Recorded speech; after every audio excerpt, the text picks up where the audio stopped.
Amelia arranged for my transfer to a branch office in a different city. Her explanation to others was that having me around constantly was becoming overwhelming. For me, it was the final straw in a long series of disappointments that had been accumulating for what felt like an eternity. In that moment, something inside me just let go. I accepted the transfer without argument and departed without so much as a goodbye. After I had settled into my new, solitary life, Amelia began visiting frequently, acting as though she couldn't stand to be away. She claimed that this separation had made her finally realize what it meant to genuinely miss another person. From the very moment I stepped into the office that morning, every colleague I encountered greeted me with a hearty, "Congratulations." When I finally made it to my desk, my mentor and the company's head of design, Sarah, gave my shoulder a firm, encouraging clap. "Leo, you're going to be heading your own team from this point forward," she said, her eyes full of pride. "You can do this. I have complete faith in you." I was utterly baffled. "Sarah, what on earth are you talking about?" "You didn't see the official announcement in the company-wide chat?" she asked, her own expression shifting to one of surprise. "Was it posted this morning?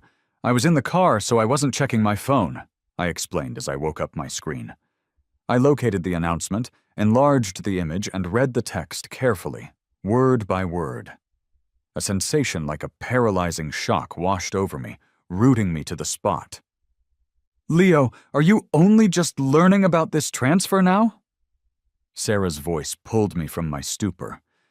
"Didn't Amelia talk to you about this before she made the official announcement?" I managed to force a smile that felt tight and unnatural. "Oh, she did bring it up a while back," I lied, but I was swamped with a project at the time and didn't really register the details. I found myself fabricating excuses for Amelia, purely to preserve some small remnant of my own dignity. The unvarnished truth was that this was the first I was hearing of it. All I knew was that the person Amelia had initially selected for this transfer was another senior designer from our department. I had absolutely no idea why she had abruptly substituted my name for his. I held the title of senior designer in the research and development department at the corporate headquarters, and I was also, incidentally, Amelia's boyfriend. Without a single discussion, and without seeking my consent, she had simply issued a transfer notice, dispatching me to the branch office in the adjacent city to serve as their new design director. On paper, it was a promotion, and looking at the long-term trajectory of my career, it was an undeniably rare and valuable opportunity. But it was also a flagrant violation of the company's established transfer protocols. On both a professional and a personal level, Amelia owed me a thorough explanation. But she was completely unreachable. Her phone went straight to voicemail all day long. Her assistant met my inquiries with a polite but firm stonewall. "Miss Vance is currently on a business trip and has given explicit instructions that her travel plans are to remain confidential. I'm very sorry, Mr. Carter, but as her assistant, I must adhere to her directives.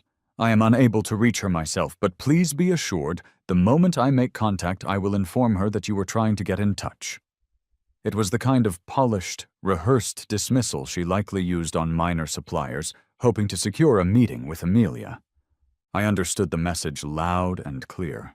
Amelia was actively avoiding me. She knew perfectly well that I would come looking for answers the second that announcement was made public.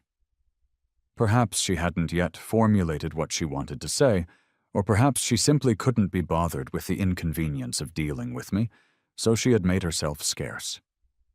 After work, I went home in a confused haze. A little while later, a close friend of mine called. He told me he had just spotted Amelia at a newly opened club owned by his cousin. "Do me a huge favor and find out from your cousin which private room she's in." "Thanks, man." I ended the call and hurried outside to flag down a taxi. During the ride, my friend sent me a text with the name of Amelia's private room. Standing just outside the door, I drew in a deep breath. my hand closing around the cool metal handle, and I slowly began to turn it. I had only opened the door a fraction of an inch when I could distinctly hear the voices from within. "Did you really send Leo to the Charleston office?" The speaker was Maya, Amelia's best friend since childhood and a minority shareholder in our company. "Yep," Amelia answered with an air of nonchalance. "I mean, you two have been together practically your whole lives. Are you really okay with being in two different cities?" Amelia paused for a beat before replying flippantly. "To be honest, having him around all the time was getting to be a little much." My left hand clenched tighter around the doorknob. "What if he refuses to go? Aren't you worried he'll make a scene?" Maya pressed. "The Charleston branch is in desperate need of a leader. He's not the kind of person to let personal feelings get in the way of the bigger picture. Even if he can't get a hold of me, he will be at his new desk on Monday morning, right on schedule," Amelia stated, her voice light but filled with an unnerving certainty. A cold, bitter smile spread across my face. Was I supposed to be touched by how well she knew me? The director of the Charleston branch had recently been lured away by a competitor with a massive salary offer, leaving the entire department in a state of disarray. Even if I failed to reach Amelia over the next few days and never received an explanation, I had, in fact, been planning to report to the branch office on Monday. She was right. My ingrained sense of responsibility wouldn't allow me to simply ignore the chaotic situation in that design department. They were in a crisis and couldn't afford to wait. My strategy had been that if I truly couldn't find her, I would go over there temporarily to stabilize things. Once they found a suitable permanent replacement, they could transfer me back. For any other designer, a promotion of this nature would have been a dream come true. But for me, someone whose primary desire was simply to remain by Amelia's side, it felt different. But hearing her say, "It was getting to be a little much," I suddenly felt as if all the strength I had to continue pursuing her had evaporated.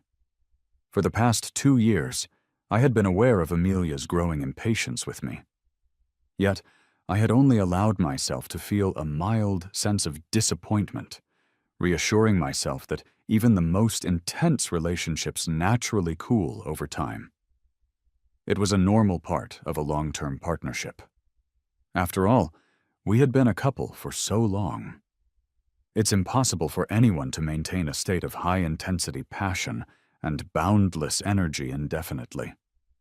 But now, without any prior warning, I was simply finished. Perhaps the disappointment that had been steadily accumulating for so long had finally crested. I felt an overwhelming urge to just let it all go. I no longer wanted to make excuses for her behavior. I couldn't continue to deceive myself. I had to confront the reality of the situation. Amelia didn't love me anymore. She was tired of our relationship. In the end, I didn't enter that room. What possible explanation was there left to hear? I had no desire to subject myself to that kind of humiliation. My left hand fell away from the doorknob, and I turned and walked away. The following days passed in a blur of frantic activity. I was consumed with handing off my current projects and navigating the mountain of paperwork associated with the transfer.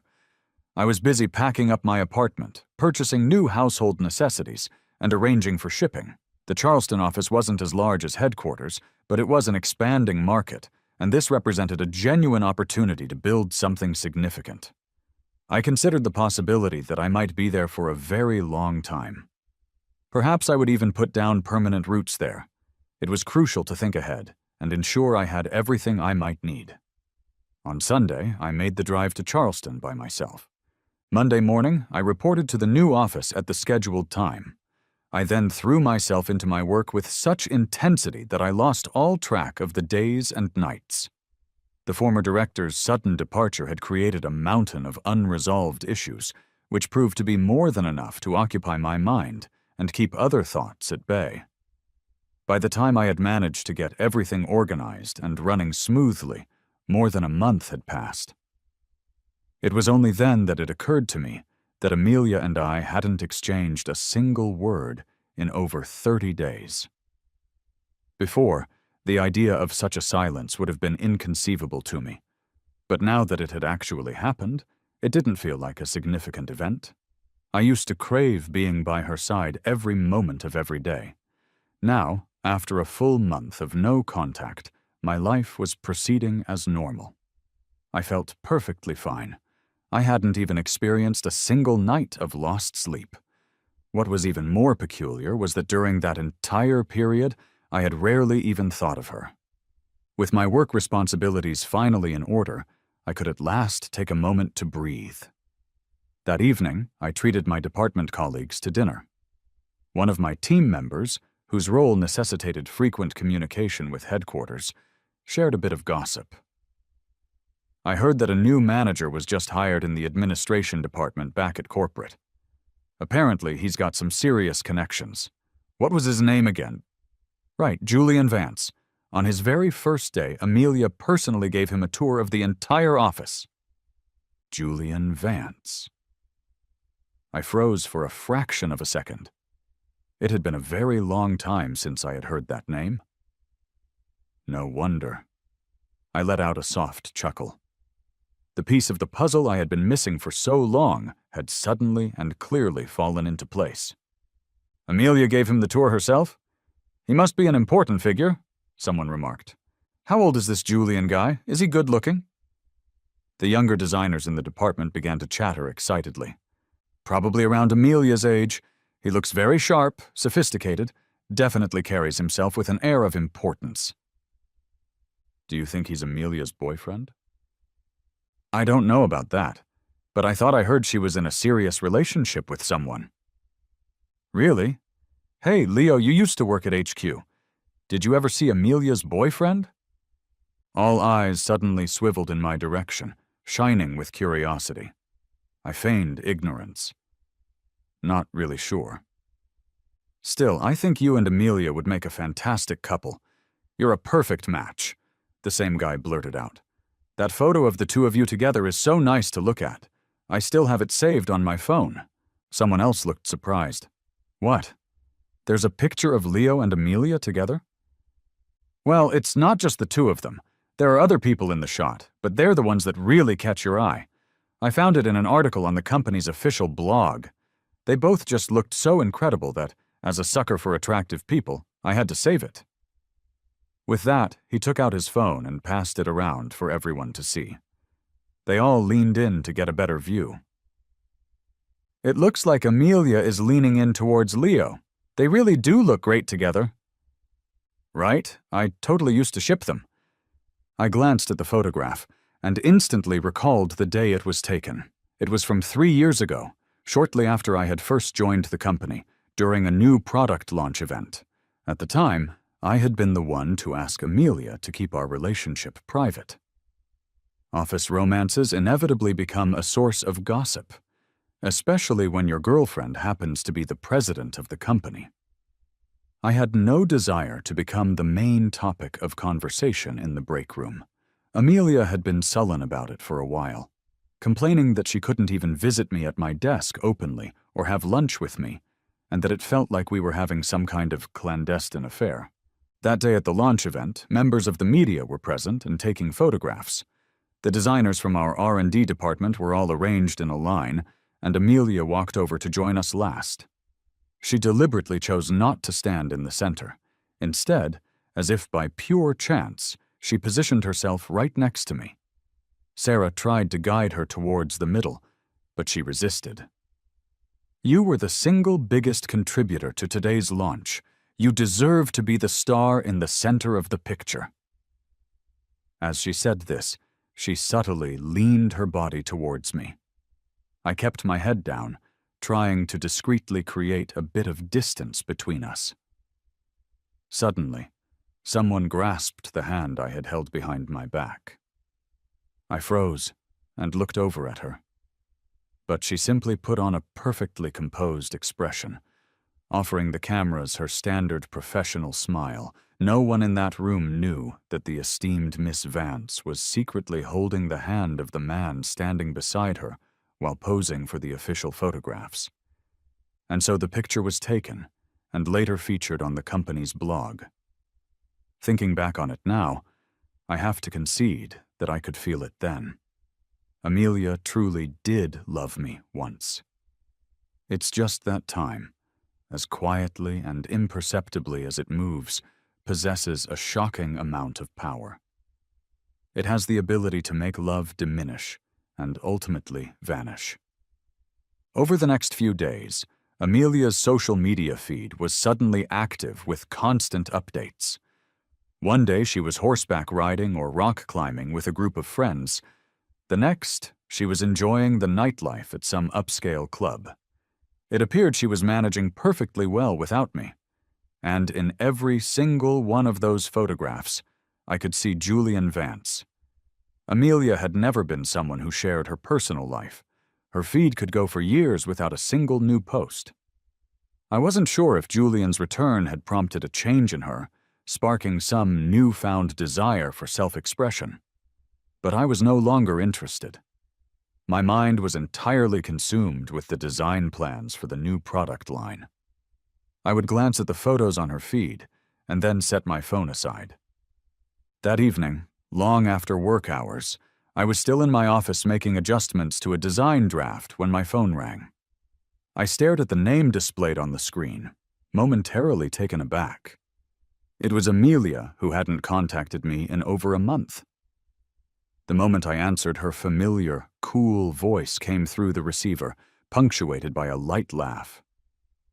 "Babe, are you still angry with me?" I stood by the floor-to-ceiling window in my office, gazing out at the glittering city lights, my heart feeling completely placid. "It's been more than a month, but you still haven't given me an explanation for transferring me without any kind of discussion. But I was trying to create a better opportunity for your career. I knew you wouldn't want to leave me, so if I had brought it up with you, you never would have agreed to it. So you decided it was better to ask for forgiveness than permission? Amelia, you and I both know that this is a complete violation of company HR policy. Anyone else in my position might have just resigned on the spot. You were simply banking on my conscience and my sense of responsibility." "Leo, I was wrong, but I genuinely was doing it for your own good. I've watched your accomplishments at the company over these past years. You possess the talent and the capability to lead a team on your own. You've been at headquarters for 3 years. You have more than enough experience. The only thing you were lacking was a platform where you could truly demonstrate your abilities. The design department at the Charleston branch, that was my gift to you, a launch pad for you to achieve bigger things." She was remarkably articulate. If I hadn't personally heard her say having him around all the time was getting to be a little much, I might have actually believed her. I might have even been touched by her supposed noble intentions and blamed myself for being difficult. "Was it because of Julian?" I asked, cutting directly to the heart of the matter. "As soon as he returned, you shipped me off." What? What does Julian have to do with any of this? Everything I said was—" She was interrupted by a man's voice from her end of the line. "Amelia, can I get a ride with you later?" Even after all these years and through a phone speaker, I recognized Julian's voice. "Are the two of you going out for dinner?" I asked. "Yes," she began. I hung up the phone.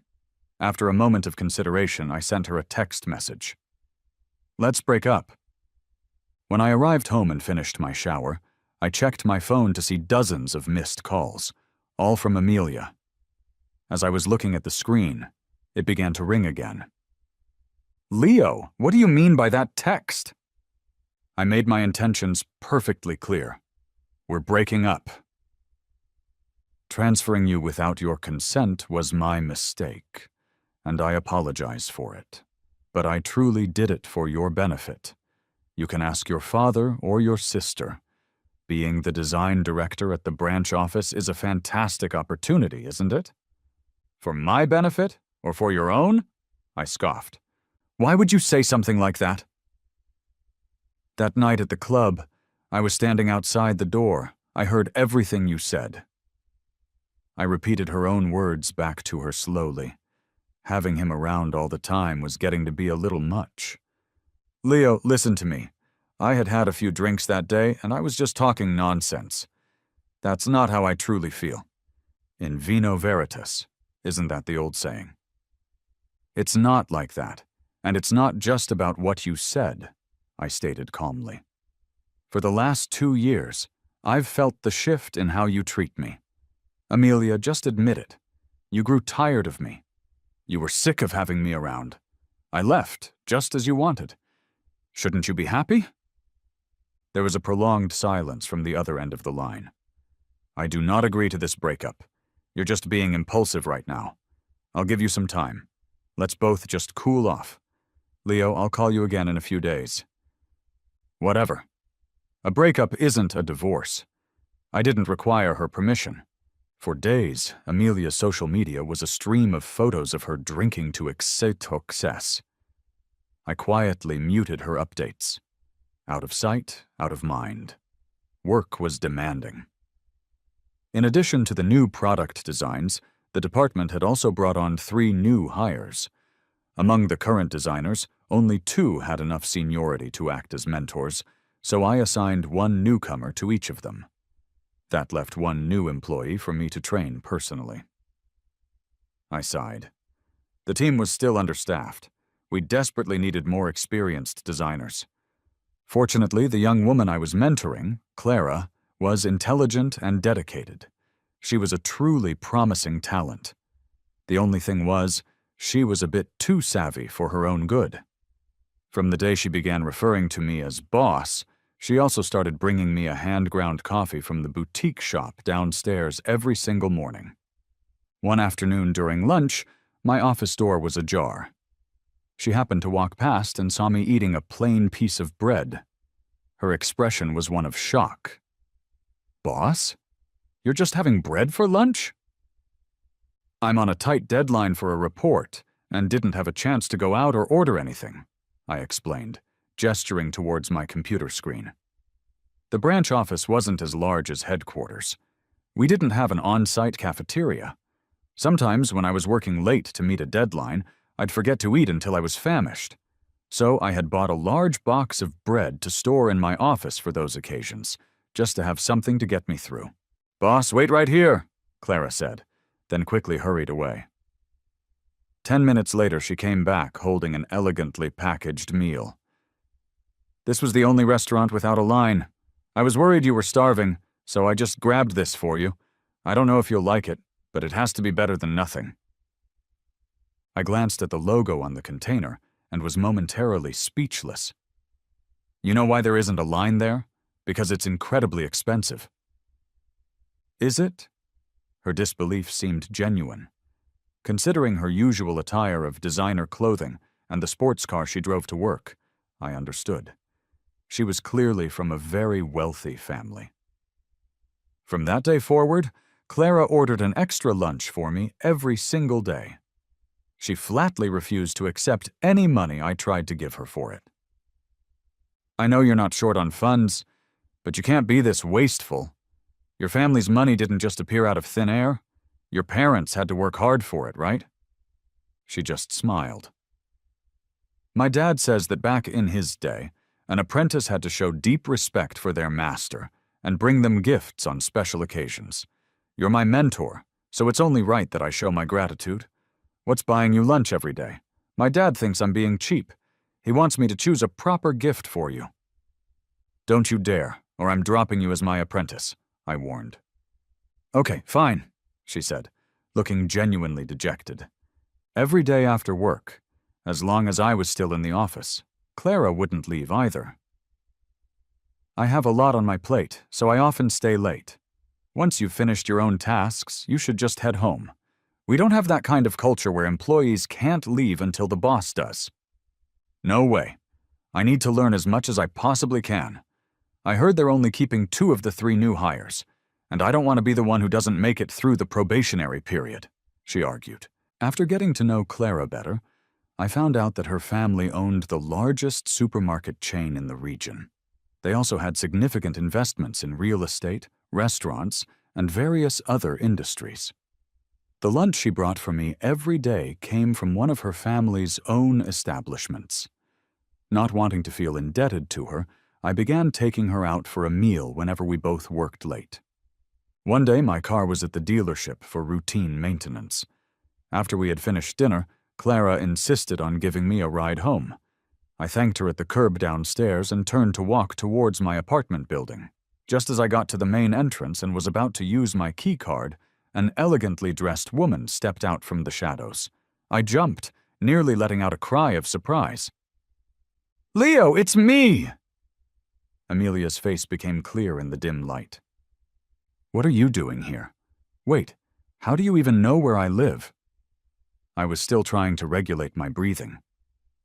"I'm sorry, I didn't mean to frighten you," she said, biting her lower lip. "I asked one of your colleagues here where you lived. I was hoping I could surprise you." I took a moment to compose myself. "We've already broken up.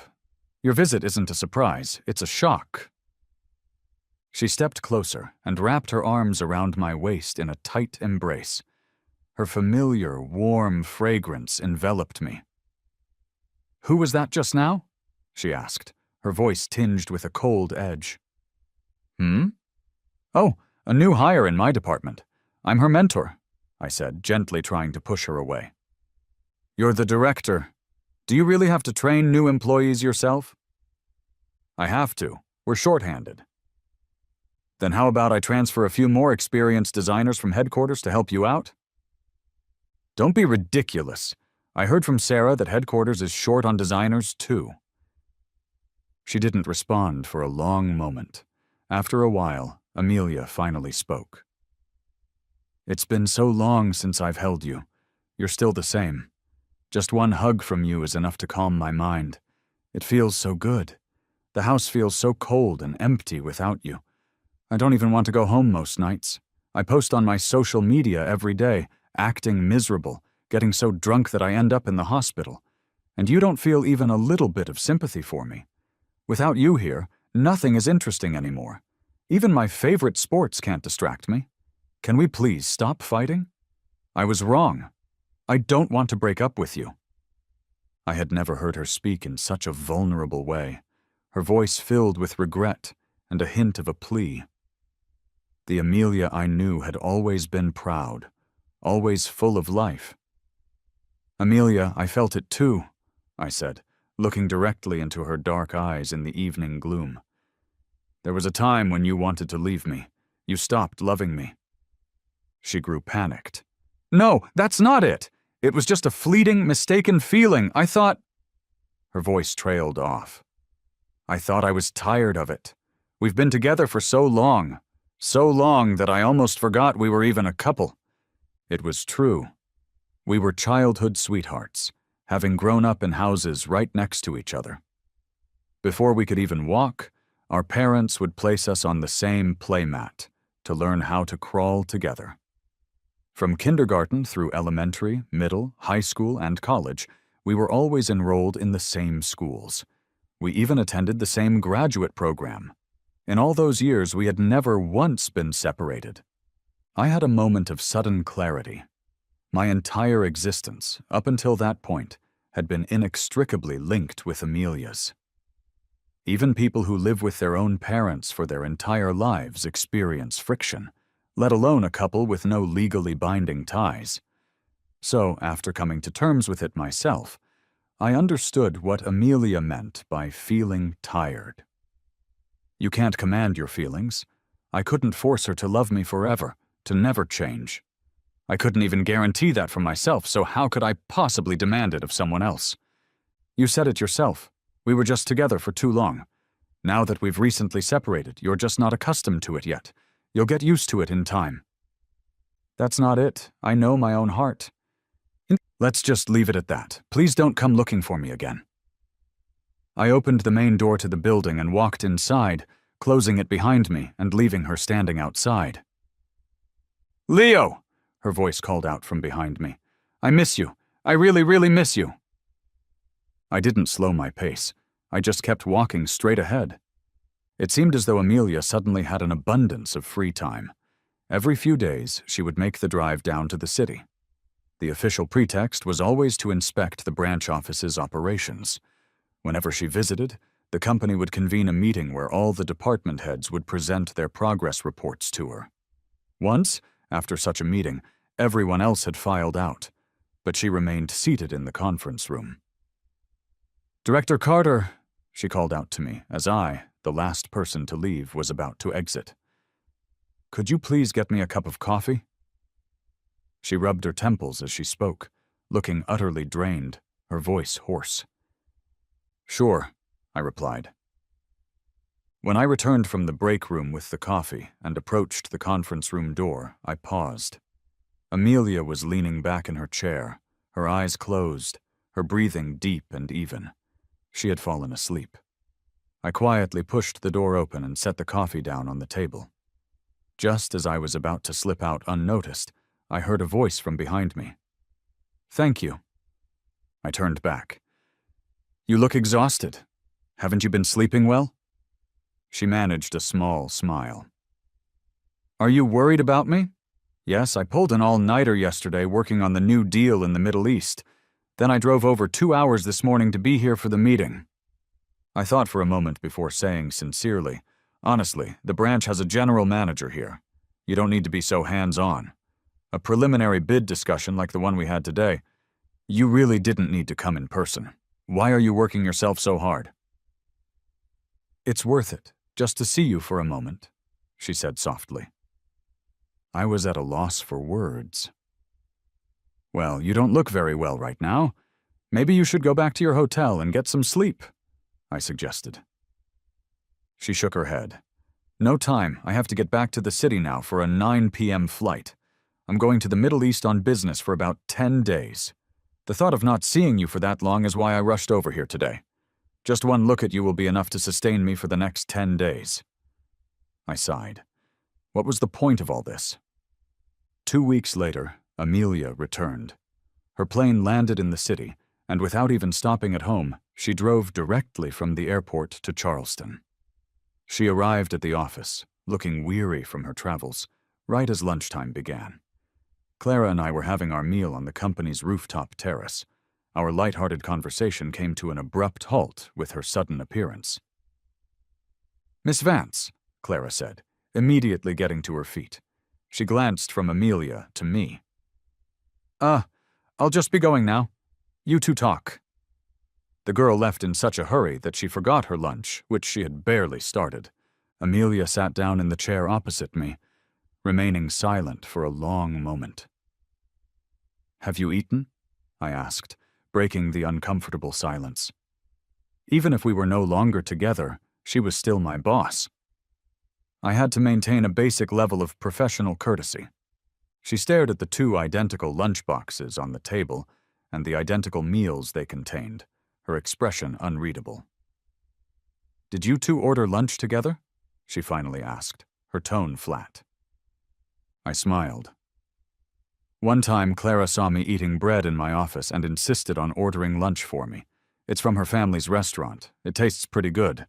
I tried to refuse, but she insists on ordering 2 of everything every day. And it's a waste to just throw it out. She won't accept my money for it, so I just treat her to dinner after we work late, as a way to pay her back. "You take her out to eat." Amelia's tone was sharp. "She treats me, so I treat her back. It's a normal social custom." "Treating each other back and forth, doesn't that just mean you're spending more time together?" "What are you implying?" I shot her a look. "She's my apprentice, 5 years younger than me. In my eyes, she's just like a kid sister." "Maybe to you, but the way she looks at you is not how a kid sister looks at her brother," Amelia said through gritted teeth. "It takes a woman to know a woman." "You're overthinking it." "Fine, let's not talk about her. I brought you a gift." She handed me a shopping bag. It's a limited edition watch. Apparently, it was once part of a Middle Eastern royals collection, so it has quite a bit of history. "Amelia, we're not together anymore," I said, standing up. "I can't accept such an expensive gift." I ignored the way the light seemed to fade from her eyes. I gathered the lunchboxes from the table and walked away. The following day, the company distributed an official announcement. In recognition of the branch employees' hard work and recent performance, The president had decided to enhance employee benefits by adding a cafeteria to the office. The cafeteria would offer a wide range of food options at a significantly lower price than outside restaurants. My colleagues were overjoyed. All morning, the office was buzzing with conversation about it, with everyone praising Amelia as the most brilliant and considerate leader. I thought of the 2 identical lunchboxes with Clara and the unhappy expression on Amelia's face. Then I immediately dismissed the thought. No way. Adding a full cafeteria to the branch office was a considerable expense. Amelia was a shrewd businesswoman. She wouldn't approve such a large expenditure for the company just because of a personal issue with me. She wasn't that sentimental. Just as I was mulling this over, my phone rang. It was Amelia. The Charleston office's performance saw a huge jump last year, so headquarters was already in discussions about improving employee benefits. I proposed building a cafeteria, and the motion was approved unanimously, she began to explain, before I could even say a word. This way, that girl won't have an excuse to order you lunch anymore, and you won't have to take her out to dinner to repay her. It's a win-win. Her voice was filled with a smug sense of satisfaction. How had I never noticed this childish side of her personality before? On Saturday morning, I was at home, sleeping in. A call from Amelia woke me. "Are you home today?" "Yeah, what's up?" "Nothing, just asking." She hung up. I tried to fall back asleep, but I couldn't. So I got up, went to the grocery store, bought some food, and came back to cook myself lunch. Just as I had finished eating, my friend David called. "Guess where I am?" he said mysteriously. "Where?" I asked casually. "Open your door." Confused, I walked to the door and opened it to find a massive bouquet of sunflowers completely obscuring the entrance. "Surprise!" David's face appeared from behind the flowers. "What are you doing here?" I said, genuinely delighted. He held up a cake box in his other hand and gave it a little wiggle. "Happy birthday." I had completely forgotten it was my birthday. "Come on in. I just finished making lunch. You can eat with me," I said, pulling him inside. "You can cook? I always imagined you as the type who couldn't even boil water," he said, looking around with curiosity. "In that case, I definitely have to try your food." While we were eating, my parents initiated a video call. They said they had assumed I would be sleeping in since it was the weekend and hadn't wanted to disturb me earlier. My parents and my sister all wished me a happy birthday. My parents' gift was generous, a direct deposit into my bank account. My sister's was even more extravagant. She announced that she had purchased a condo for me in Charleston as a birthday present, in the complex right next to my office. David declared that he was so jealous he couldn't bear it, and that the only way to soothe his wounded soul was for me to spend the rest of the day with him. I laughed and agreed. Since moving to Charleston, I had been so consumed with work that I hadn't had any time to explore. This was the perfect chance to get acquainted with the city. I drove David straight to the most famous local tourist attraction. After an exciting half-day of sightseeing, I reached into my pocket to take a picture and discovered it was empty. My phone was gone. I distinctly remembered checking the time on my phone right as we arrived at the entrance of the attraction, so it couldn't have been left in the car. "Either you dropped it, or it was stolen," David concluded. "Either way, the chances of finding it are practically zero." I nodded helplessly, resigned to my bad luck. "I'll just buy a new one in town tonight. At least my family already called this afternoon, so they probably won't be trying to reach me again," I said. We spent the afternoon visiting several more sites. Just as we were about to find a place for dinner, David received a call and said something urgent had come up at home and he had to leave. I dropped him off at the train station and then drove to a phone store. It was already early evening. I bought a new phone but would have to wait until the next day to get a new SIM card. On the drive home, it suddenly began to rain heavily. The place I was renting was a small apartment complex with no covered parking. I circled the block for a while, before I finally located an open spot. After I parked, I grabbed my umbrella and made a dash for my building. As I reached my front door, I saw Amelia, completely soaked, leaning against the wall. When she saw me, she rushed towards me, about to throw her arms around me. But then she glanced down at her dripping clothes and stopped herself. "Leo, where were you? I couldn't reach you. I was going out of my mind. I was just about to call the police. Didn't you tell me you were staying home today?" Looking at her miserable, drenched state, I sighed and unlocked the door.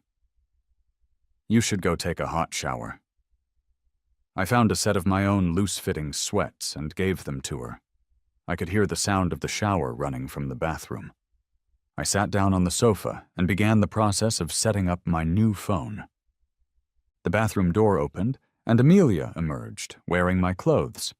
The sweatsuit, which was baggy on me, looked comically oversized on her. She sat down next to me, drying her hair with a towel. "What happened? Why was your phone off?"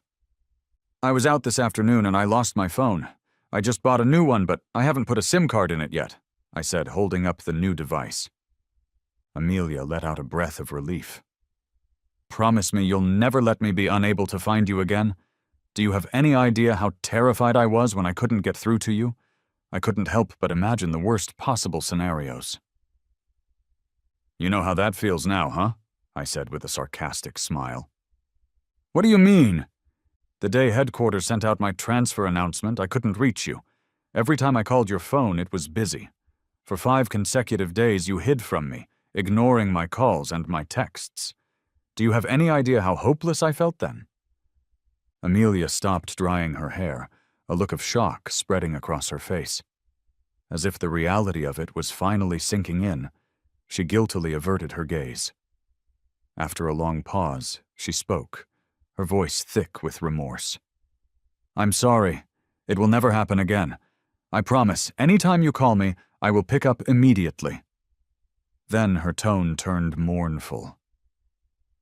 "You haven't called me yourself in so long. You don't have to promise anything. We've already broken up, remember?" I reminded her. She lowered her eyes. "Leo, I waited outside for you for 5 hours. I wanted to give you a birthday surprise." Playing the victim, changing the subject. I sighed in frustration. "Oh, when it started raining, why didn't you find some shelter? You could have waited in your car." "I didn't want to sit in the car. I didn't want to leave in case I missed you when you returned. I was only in the rain for a little while. When someone opened the main door, I just followed them inside. But the sunflowers I bought for you were ruined, and the cake is inedible now. Luckily, the gift I got for you is still intact." With that, she pulled out a set of keys. "I bought a place at the Haven. You should move in. This complex isn't great, and it's not very secure. Get your documents together, and we'll go handle the title transfer next week." "The Haven? What a coincidence." I shook my head. "No thanks. My sister already bought me a condo in that same complex." She looked visibly annoyed. "A step too late again." The rain didn't let up that night, so Amelia couldn't leave. She slept on the sofa. The next morning when I woke up, she was already in the kitchen, busily preparing breakfast. "You're up? Go brush your teeth. I'm almost finished here," she said as she served up a bowl of noodles. It was the first time in my life I had ever seen her cook breakfast. Surprisingly, it was quite good. The scallion oil noodles were delicious. I ate the entire bowl. She looked very proud of herself. "Not bad, right? If you like it, I can make it for you again sometime." After we finished eating, she cleared the table. Just as she finished washing the dishes, her phone rang. "Julian. Yeah, I didn't come back last night. I'm in Charleston. Mr. Zhang, today can you explain the situation to him for me? I'll treat him to dinner when I get back tomorrow. My voice, oh, it's nothing, probably just a little cold. The rain has stopped. You can go back now," I said, watching her reply to messages on her phone. She put her phone away, her tone wounded. "Are you kicking me out?" "I just don't want Julian to get the wrong idea." The wrong idea about what? She paused. You don't think there's something going on between me and Julian, do you? Isn't he the one that got away? The reason you transferred me? You spent the night here. Aren't you worried he'll misunderstand? Amelia stared at me, her expression blank. What one that got away? What are you talking about? I don't understand. Transferring you was a huge mistake. I was out of my mind. When I made that decision, I had no idea he was coming back. Stop pretending. You had a crush on him in college. No, why would you possibly think that? Amelia put down her phone, looking as if she were settling in for a serious discussion. Tell me, what did I do to give you that impression? I thought back seriously, and it seemed that she had never explicitly stated any romantic feelings for Julian. But I was her boyfriend at the time. If she had actually confessed to liking someone else, she would have been a cheater. She may not have said it, but her actions had spoken for themselves. I organized my thoughts and listed them out. One day I saw you waiting in line for butterfly pastries at that bakery behind campus. I thought you were buying them for me and was secretly thrilled about it. But I never received any pastries that day. Instead, I saw them featured on Julian's social media feed. He posted that someone who liked him had bought them for him. To this day, I can still recall his post. Craving butterfly pastries, and she waits in line for 2 hours to buy them for me. It's nice to be liked. Back then, that bakery was running some kind of limited supply promotion, and their pastries were so popular that the line was always incredibly long. And Julian and you were both on the student council, so you saw each other frequently. I remember confronting you about it, asking you why you bought pastries for another guy. You denied it completely, saying I must have been seeing things and that you were never in that line. Amelia frowned, trying to access the memory. I remember now. She sat up straight. I made a bet with Maya and lost, so I had to do one thing she demanded. She made me go wait in that line to buy her butterfly pastries. She had a huge crush on Julian, so she gave them to him. You did it for Maya? Then why did you deny it when I asked you about it? Because I lost the bet, and I was embarrassed, she said with an awkward laugh. I was young and had a massive ego. You were my boyfriend. How could I let you know that I wasn't as good as someone else at something? But that was the only time I lost. I won every single bet after that. So this entire misunderstanding was rooted in some stupid female rivalry? Wait, Maya had a crush on Julian? How did I not know about that? Maya was Amelia's childhood friend. They grew up together and attended the same university as us. The four of us were all quite close. She didn't just have a crush, she was completely obsessed with him. Whatever he said, she did, Amelia sneered. Right when Maya started pursuing him, she gave him a designer watch. Julian accepted the watch, but told her he wasn't interested in dating at the time because he wanted to focus on his studies. He also said he didn't like being the center of attention and didn't want to become a topic of gossip because someone was chasing him. And that idiot Maya took his words as gospel. She even made us all promise not to tell anyone, chasing a guy in secret, giving him gifts here and there. He took every single thing she offered, but never officially said yes. Julian said he wouldn't date during school, so she thought she could win him over after graduation. As it turns out, he left the country before he even graduated. I found out later that Maya even sent him a significant amount of money while he was living abroad. He wrote the book on being whipped. It suddenly dawned on me. I get it now. Maya liked Julian, but Julian liked you. Amelia looked shocked, her voice rising. How is that even possible? Back then, I had more than one reason to think you liked him. For a period of time, you changed your phone's wallpaper. One time I happened to glance at Julian's phone screen and noticed that the two of you had matching couples wallpapers. You mean that goofy anime wallpaper? Didn't I explain that to you? It was a prank played by Maya. She secretly changed the wallpapers on everyone's phone in our dorm room, all to these ridiculous, dumb pictures. I never change my wallpaper. I'm too lazy, so I just left it as it was. And later when you asked me to change it, I changed it to what you wanted, didn't I?" I nodded. "So it was Maya again. But is it possible Julian told her to do it? After you changed your wallpaper, Julian changed his to the matching one, and then deliberately checked his phone in front of me to make sure I saw it and would misunderstand." Amelia froze. I continued my analysis. "And back then, after he posted about the pastries, I confronted you. You denied buying them and said you had never seen his post. I checked my phone again later and the post was gone. I just assumed he had deleted it. So did you really not see it? Or did you see it and deny it out of guilt?" "I really didn't see it," she said firmly. "I remember you didn't post much, but you were always scrolling through your feed. If you didn't see it, that can only mean one thing. Julian set the post's privacy so that only I could see it." "Your analysis actually makes a lot of sense," Amelia said, nodding slowly. "So what's the deal with Julian working at the company now? Is that related to Maya, too?" "It really was Maya who recommended him, I swear. You know Maya has some shares in the company, and she's my best friend. When she asked me to give Julian a position, I had to do her that favor." Then her eyes widened in realization. "Lately, I have been seeing Julian a lot. It's always Maya who invites me out, and he just happens to be there. But he always tries to strike up a conversation with me, and a few times I got really annoyed, and he just stares at me.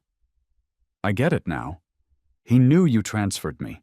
He probably found out from Maya that you told me we were breaking up. He's trying to make his move. Leo, you have to believe me. I wasn't tempted by him at all. I've never even been alone with him." My voice was flat. "Whether I believe you or not doesn't really matter. We broke up, right?" "Here we go again." "Go home. If you don't leave, I'm going to a hotel." Monday morning, as soon as I arrived at the office, I received a text from Amelia. "I've already fired Julian. I won't give him any opportunity to get close to me. I also chewed out Maya for being an idiot and dragging me into her mess. Leo, I'm not interested in any other man." I put my phone down and returned to my work. I didn't reply to Amelia, but that did nothing to dampen her enthusiasm. She texted me every day, sending a little joke here and there, or even a picture of an unusually shaped cloud she had seen. At night, as if she were giving a daily report, she would list everything she did, what she ate, and where she went. And she always concluded with, "Home before 10 p.m. today. Another day of early to bed, early to rise." Seeing those messages, I just felt a sense of helplessness. There was a time when I had tried everything to get Amelia to go to bed early and wake up early. She used to stay up late, drinking constantly, and had even been hospitalized for liver and stomach problems. The doctor had told her she needed to take better care of her health, but she completely disregarded my advice. I pleaded with her, but she wouldn't listen. Eventually, I got angry and just ordered her, "You have to be home before 10 p.m. every night." To this day, I can still vividly recall the half-amused look in her eyes when she heard me say that. It was as if she was mocking my arrogance. "Who do you think you are? What gives you the right to tell me what to do?" She didn't say the words, but I received the message loud and clear. Back then, my love for her hadn't yet faded. Seeing that look, my first reaction was pain. Then, my immediate instinct was to avoid making her unhappy, so I never dared to use that commanding tone with her again.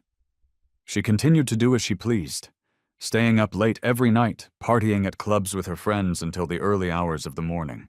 She was free, going wherever she wanted without having to report to anyone. Over the past 2 years, she had gradually stopped caring about what I said, stopped caring about my feelings. I had only ever been in a relationship with her, so I didn't know how other couples behaved. When I first noticed her attitude toward me turning cold, I was terrified. I was scared she didn't love me anymore. But after being ignored, given the cold shoulder, and even subjected to the silent treatment day after day, my love for her slowly began to diminish without me even realizing it. Until there was nothing left, I didn't love her anymore. I decided to break up. Now that I had left her, she suddenly remembered the things I used to say. And she started following my advice, going to bed early and waking up early every day. A heart that has been hurt can't heal. This belated devotion did nothing to move me. On Friday night, I was working late again. I wanted to get everything finished so I could spend the weekend back in the city and see my parents. By the time I was done, it was almost 9. I shut down my computer and turned off the lights. When I walked out to the main office area, Clara was just finishing up as well. She stood up. "Boss, let's go together." I don't know if it was because of all the overtime lately, but my head felt fuzzy. As I was walking down the steps outside the company building, I slipped on a small piece of discarded watermelon rind, and the world started spinning. Luckily, Clara grabbed me just in time, saving me from tumbling down the entire flight of stairs. But I couldn't avoid injuring my ankle. A sharp, searing pain shot through it. Clara took me to the hospital. The doctor said it was a minor fracture and that I needed a cast. My plans to go home for the weekend were ruined. I didn't want my parents to worry, so I didn't tell them the truth, just fabricated an excuse about having some urgent work to do. With a cast and crutches, getting around was incredibly difficult. Clara insisted on coming over to my apartment to take care of me. After her relentless persistence, I reluctantly agreed to let her bring me 3 meals a day. But every time she dropped off food, she would linger at my apartment, dawdling for ages before finally leaving. On Sunday afternoon, after bringing me lunch, Clara started her usual routine. "Oh, boss, the living room floor looks a little dirty. Let me just mop it for you before I go. This robot vacuum is so dumb, it's no match for a person." Then she took the mop and spent nearly half an hour going over the same small patch of floor again and again. Only after I repeatedly urged her to leave did she reluctantly put down the mop and walk towards the door, looking back every few steps. "Clara," I called out to her.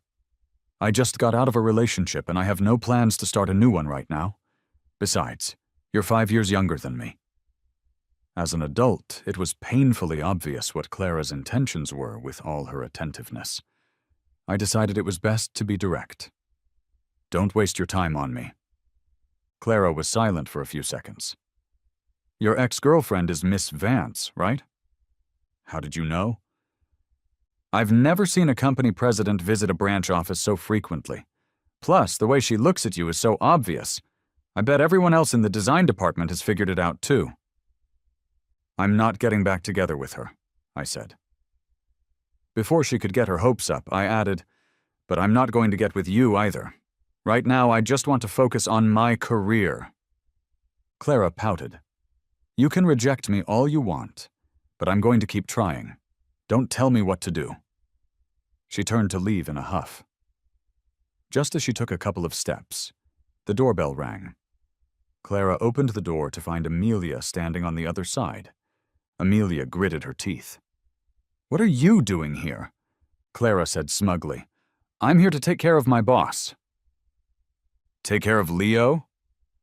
"My boss fractured his ankle. Oh my God, don't tell me he hasn't even told you that he's hurt." Amelia's face turned pale. She squeezed past Clara and strode over to me. "Leo, how did you get hurt so badly? What happened? What did the doctor say? Do you need to be hospitalized?" I looked towards the door. "Clara, you can go home now." Clara saw the look I gave her and reluctantly headed out. As she closed the door, she called back, "Boss, I'll bring you dinner tonight." After the door closed, Amelia suddenly knelt beside me, looking at my injured ankle.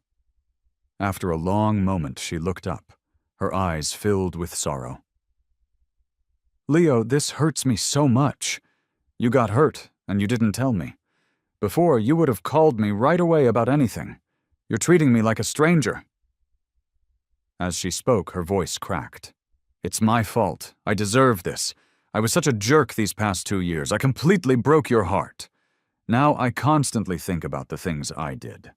How I'd ignore you, answer your calls only when I felt like it, and pretend I never saw your texts. It wasn't until you started treating me the same way that I finally understood how much pain and sadness you must have felt. I'm such an idiot.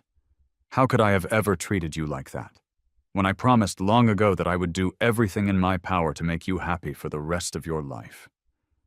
I sighed. It's all in the past. None of it matters anymore.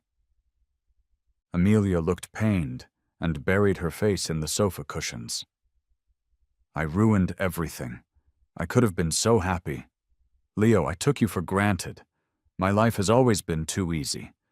We were together for so long, and you were always so good to me that I lost my head and forgot how important you were. I thought I was tired of you, that I wanted to leave you and breathe some free air. We'd never been apart our whole lives, and for a moment I got confused and thought I'd lost my freedom. It wasn't until you left that I realized how much I can't live without you. Without you, every day is dull and long. It feels like I've lost interest in everything. I have no energy. I just wander around in a fog. Even landing that huge multi-million-dollar deal in the Middle East, something that should have been thrilling, felt completely meaningless without you there to share it with. I think about you during the day and can't concentrate. I think about you at night and can't sleep. Night after night, I'm consumed by regret. Arrogantly transferring you away was the biggest mistake I've ever made. Without you here, I'm going crazy wanting to see you. And now you're hurt. And another woman is the one taking you to the hospital and staying by your side. Do you have any idea how jealous I am of her? Now, I don't even want to go back to the city. I'm afraid that if I leave, that Clara girl will take advantage of the situation. She's taking care of you when you're vulnerable. What if you start to have feelings for her? You're so amazing. Besides Clara, I'm sure there are other women pursuing you. How could I have been so foolish as to transfer you to another city, all by yourself? If you were by my side, no other woman would be a threat. I'd chase them all away. But now we're in different cities, and I worry every single moment that some other woman is trying to win you over. I really brought this all on myself. Leo, Amelia suddenly looked up, her voice pleading. Can we get back together? Please give me another chance. I don't want to be tormented like this anymore. I thought for a long time, then spoke sincerely. Love is a strange thing. You can't control it. If I still loved you the way I used to, I would never have left your side, no matter how you treated me. But you know, Amelia, I don't love you anymore. Do you understand that feeling? It means you can't affect my emotions anymore. I don't think about you for no reason. If you're hurt, I don't worry. If you're tired, I don't feel sorry for you. To me, you've become just like a regular friend. So, I can't force myself to be with a regular friend that I don't love. Tears welled up in Amelia's eyes. Please stop. I feel like I'm being tortured inch by inch. You don't love me anymore. Who would have thought this day would come? The only reason I dared to hurt you so recklessly before was because I was so sure you loved me, so certain you could never leave me, that you would never let go. Now, it's my turn to pay. Leo, it makes sense that you don't want to get back with me if you don't love me anymore. All I ask is, please don't fall in love with someone else so quickly. I'm going to do everything I can to make you fall in love with me again. I gave a weak smile. I think I might have lost the ability to love anyone. I have no intention of getting into a serious relationship with another woman right now. I just want to focus on my work. That's good, Amelia said, relieved. That means I still have a chance. A year later, I quit my job. Why? Amelia asked me. Didn't you say it yourself? The Charleston office was my launch pad, so I'm using it to launch myself to bigger and better things. I've always planned to open my own design studio. I don't want to work for you forever. Isn't it better to have my own business? Besides, my family is very supportive of me going out on my own. My sister even gave me some startup capital. I'm not blaming you for starting your own business, Leo. You know I support you in whatever you do. I'm just a little hurt that you never talked to me about your plans for the future. There was no need to, I said bluntly. Amelia seemed to have gotten used to my way of speaking and didn't get angry. Your sister gave you startup money, so let me give you some, too. Starting a business is tough, especially at the beginning. You burn through cash quickly. I don't need it, I replied coldly. She hesitated. The same day you left the company, Clara also quit. Is she going to help you with your business? No, I said, shaking my head. She had offered, but I turned her down. I explained, she's a real heiress. Her family has plenty of money. She was working to chase her own dreams for a few years while she was young. Her family wasn't going to let her stay out here forever. She has to go back and take over the family business eventually. Amelia breathed a sigh of relief. As long as she's not coming to work with you, on the day my studio opened, many friends sent flower arrangements. 2 of them stood out. One was filled with pink roses, the other with red roses. My new assistant asked me, "Mr. Carter, these 2 arrangements look very expensive. Should we put them somewhere special?" "No, just log them and put them with the others." A few friends came into person to congratulate me. They were also potential future clients. I smiled and walked over to greet them. The sun was shining down, and I felt nothing but brightness inside.